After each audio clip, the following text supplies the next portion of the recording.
Going back to the 1960s, Rosa Parks and all that in Yeah. Montgomery, right? The activism was, to make sure that you didn't have to sit at the back of the bus. You could have a seat at the table, so to speak. Woolworths, you could sit at the counter and this kind of, so you have a Sure. seat. The politics over time, by the 1980s, they had basically taken the buses away.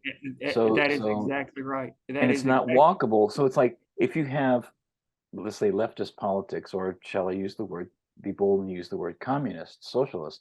If you have those kinds of politics, and then you got a person a seat at the table, but then you didn't allow to confront the corruption to happen. So you got the seat at the table. Now the seat's taken away from you. Yeah, So they destroyed the table and built a new one. You right, know. exactly. And that kind of Um, feels like, don't you feel that that's kind of where we are now? And as you look at it, but you've been seeing that in the South already. But as a whole, do you think that that might be one of the things that we need to take a look at in the last few years, is what has been taken away from us? You know what I mean? And once it's taken away, you can't get it back, or you have to work extra hard if you want it back. What are your thoughts on that too?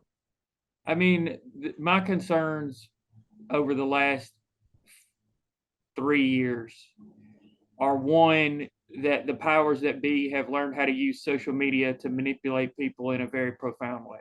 Yes. Um, and what they've done is they've attached moral riders to every single political position out there, and that has narrowed the band of acceptable political positions um, to almost infinitesimal.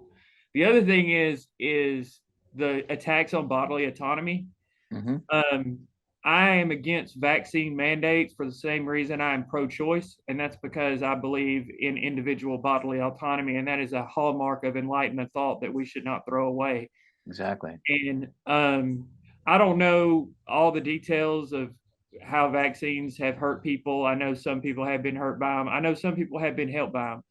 But the idea that you can make somebody take a medicine or fire them is a scary type of power grab on the part of the state.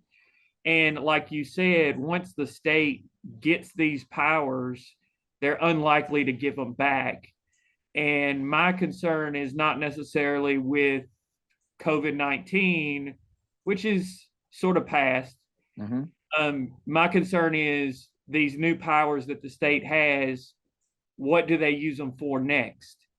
Right. And what is the next crisis in which we're told we can't have a certain opinion, we have to put something in our body, we have to stay in our houses? And California is a little bit different than Alabama. Alabama didn't really lock down at all. I was out and Hmm. about the entire time. Um, but it still managed to transform the way that politics worked in the United States uh, for the worse. And what it has done, it is limited the range of political possibilities to a very small and narrow band, which they were already limited. Noam Chomsky talks about how limited they already were. Yeah. They were already limited, and now they're even limited even more. The only thing you're really able to fight about is culture war crap, which